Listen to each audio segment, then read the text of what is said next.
Hello বন্ধুরা, আশা করি সবাই খুব ভালো আছো। তো আজকে একটা নতুন জিনিস বানালাম। তো দেখো, তোমরাও চেষ্টা করো। এই যে তার জন্য নিয়ে নিয়েছি আমি 1 কাপ ময়দা। এখানে আটাও ইউজ করা যেতে পারে। আর আমি নিয়ে নিয়েছি সুজি। সুজিটা আমি ওই কাপেরই হাফ কাপ মতন মেপে নিয়েছি। আচ্ছা, আমার মতন যারা নতুন রান্নাবান্না করছো তাদের জন্য এই মাপ যোগ করে নেওয়াটা খুব জরুরি। তাহলে সুবিধা হয় এবং সব টেস্ট ফেস্টগুলো ঠিকঠাক হয়। আর নিয়ে নিয়েছি এখানে আমের কাত। আমটাকে এই গ্রেটারে আমি চেলে নিয়েছি, যেরকম ওই তাল চালে সেরকম টাইপের। আচ্ছা, এখানে একটা আম থেকে দেখো হাফ বাটি বেরিয়েছে, তাই আমি আরেকটা আম এখানে আবার করে নিয়েছি। তো এই মোটামুটি এই দুটো আম দিয়ে আমার 1 বাটি মতন হলো। আর এবারে আমার আমটা টক মিষ্টি, মানে খুব বেশি মিষ্টি নয়। তো এর উপরেই ডিপেন্ড করবে আমি কতটা চিনি এর মধ্যে মিক্স করব। আর এর মধ্যে দিয়ে দিচ্ছি আমি চিনি। তো এর আগের বার যখন আমি বানিয়েছিলাম তখন আমার বেশি চিনি লাগেনি, কারণ আমটাই খুব এত মিষ্টি ছিল। কিন্তু এবারের আমটা একটু টক মিষ্টি, যেটা বললামই, তাই আমি হাফ কাপ মতন চিনি দিয়েছি।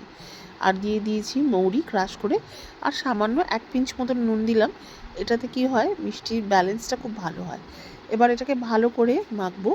ওই এক হাতে মোবাইল ধরে এক হাতে কাজ করাটা ভীষণ কঠিন। তো যাই হোক, দেখো এই যে মেখে নিয়েছি। এবার এটাকে আমি খানিকক্ষণ রেস্টের জন্য রেখে দেবো। আচ্ছা, ফিরে এলাম আর 15-20 মিনিট পরে। এবার একটা ছোট পাত্র নিয়েছি যেটাতে ভাজবো।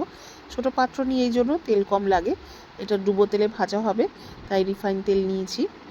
আর এই দেখো, ইতিমধ্যেই দেখতে পাচ্ছ চিনিটা গলে গেছে, সুজিটাও অনেকটা জল টেনে নিয়েছে, আর মিশ্রণটা খুবই ঘন হয়ে গিয়েছে। তো এটাকে একটু লুজ করতে হবে, এত ঘন মিশ্রণ আমাদের লাগবে না।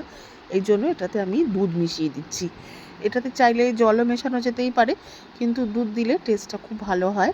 আর কাজু কিশমিশও দেওয়া যেতেই পারে বাড়তি টেস্টের জন্য, আমি সেগুলো অ্যাড করিনি। তো এই দেখো, এটা এমনিই খেতে খুব দারুণ টেস্ট হয়। আর এই যে খুব দারুণ লাইট হয়েছে। জিনিসটাকে খুব ভালো করে ঘোরাতে হবে, মানে খুব ভালো করে মিশাতে হবে। আর এই দেখো, একদম আমি হালকা আঁচ রেখেছি, দেওয়ার সঙ্গে সঙ্গে কি সুন্দর ফুলে উঠেছে। আর একবার দেখিয়ে দিই, প্রতিবার আমি এই তেলে ছাড়ার আগে আমি কিন্তু একবার করে ভালো করে ঘুরিয়ে নিয়েছি। এই যে দেখো, কোনো কিছু নাড়ানাড়ি করতে হবে না, একদম নিজে নিজেই ও আপনা থেকেই করার গা ছেড়ে উঠে যাবে। আমি শুধু তেল দিয়ে দিচ্ছি উপর থেকে। আর এর মধ্যে আমি কোনো না আলাদা করে রং দিয়েছি, না কোনো মানে ওই ফ্র্যাগরেন্স দিয়েছি, মানে যেটা ওই ফ্লেভার যাকে বলে। কিন্তু যখন বানাচ্ছিলাম আমার রান্নাঘরটা পুরো আমের গন্ধে ম ম করছিল, আর এত সুন্দর রং হয়েছিল, আর খেতে তো একদম লাজবাব। তোমরাও চেষ্টা করে দেখো আর বানাও, সবাইকে তাক লাগিয়ে দিতে পারো।